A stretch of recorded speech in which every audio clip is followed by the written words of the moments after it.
Meus irmãos, bom dia, graça e paz, que Deus continue nos abençoando em nome do Senhor Jesus. Deus é bom. Estamos aí na nossa jornada, na nossa caminhada, que possamos estar desfrutando desses textos, né? Que às vezes a gente fica perguntando o que quer dizer, como quer dizer, mas percebemos que traz ensinamentos muito profundos ao nosso coração, daquilo que Deus desejava. Eu entendo que, tanto quando nós estávamos em Levítico, né, como também agora em Números, eu tenho uma visão de Deus demonstrando quem Ele é, o que Ele quer e como Ele quer, e automaticamente nos dando para que possamos dá-lo. Porque se nós olharmos muitas vezes para as nossas próprias condições, para servir ao Senhor, as nossas próprias condições para adorá-lo, para ser fiel, para ser santo a Ele, nós não temos condições para isso. E Deus entende isso. Deus entende. Tanto que às vezes buscamos uma ideia de uma perfeição, onde Deus tá se preocupado muito mais com integridade, com devoção, ao ponto de nós podermos verdadeiramente nos entregar a Ele de todo o coração. Eu vejo que esse é o maior foco do Senhor. Às vezes o nosso foco é demonstrar uma ideia de perfeição, demonstrar uma ideia de uma santidade dentro dos nossos padrões, e aonde nós olhamos para o princípio bíblico, principalmente nesses textos que temos lido aí nos últimos tempos, de que o que Deus quer é entrega total. É entrega total. Essa é a questão, entrega total da melhor maneira possível. Hoje no capítulo 6 vai falar do voto do Nazireu.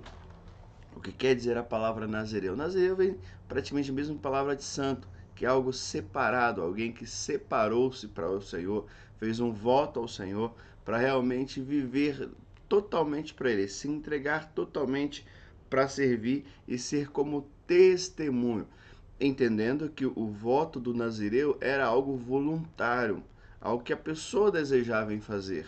Não era algo obrigatório, não era algo que Deus mandava as pessoas fazer. Não, era algo que vinha tanto do homem como da mulher. Era um voto que era uma escolha voluntária de realmente de se separar para o Senhor, de se tornar santo ao Senhor. E aí Deus coloca qual eram essas condições. Aquele velho ditado que o texto bíblico diz, Deus não obriga ninguém a votar. Deus não obriga ninguém a votar, mas se votar, não tarda em cumpri-lo. É a ideia de quando nós somos voluntários, de quando decidimos fazer algo por vontade própria. Ninguém é obrigado a ser voluntário, ninguém é obrigado a querer servir, mas quando eu dou a minha palavra, eu preciso cumprir.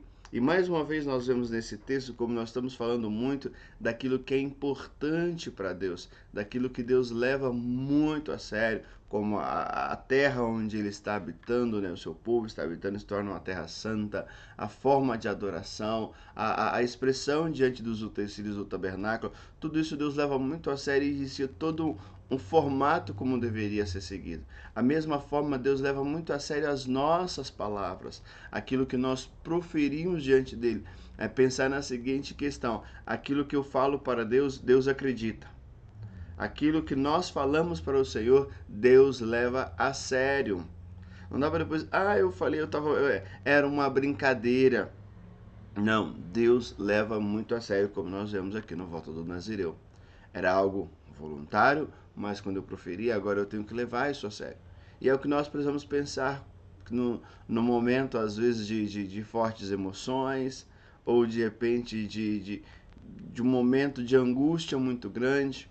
Nós colocamos algumas coisas, se isso acontecer eu faço isso, tal coisa, sabe, colocando condicionamento, só que depois parece que acontece, ou a gente esqueceu, a gente esquece de tudo. E tem algo que Deus leva muito a sério, e nós também precisamos levar, creio que todos nós levamos, é as nossas palavras, é os nossos votos diante do Senhor. Porque Deus, ele quer um povo santo. Deus não quer um povo, como a gente pode pegar, infantil, que fala e esquece. Não. Então Deus está lidando muito aqui com essa questão do Nazireu. Para que quando votar, trate com fidelidade, com lealdade e faça da melhor maneira. Então, se nós votamos um dia, se sermos o Senhor através do batismo, precisamos levar isso a sério. Se fizemos o voto de fazer parte de uma igreja local, onde quer que possamos ser, precisamos levar isso a sério. Nós demos a nossa palavra, nós empenhamos a nossa palavra tanto diante da sociedade, como também diante de Deus, como diante das pessoas. Então é importante nós pensarmos. E aí termina, né, a bênção sacerdotal, a bênção araônica que nós conhecemos, que diz que o Senhor te abençoe e te guarde, o Senhor faça resplandecer o seu rosto sobre ti e te conceda graça. O Senhor volte o teu rosto para ti e te dê a paz. Assim eles invocarão o meu nome sobre os israelitas e eu o abençoarei. Deus trouxe uma lista grande de tantas coisas para que o povo pudesse seguir. E a partir do momento que o povo decidisse realmente viver segundo o querer e a vontade do Senhor, o povo poderia ter a plena convicção que teria a presença, a bênção e o agir de Deus sobre as nossas vidas, sobre a vida daquele povo e assim também sobre as nossas vidas. Que possamos pensar nas nossas palavras diante de Deus, nas nossas orações, naquilo que temos proferido diante do Senhor. Deus abençoe, meus irmãos. Ótimo dia. Fiquem todos com Deus.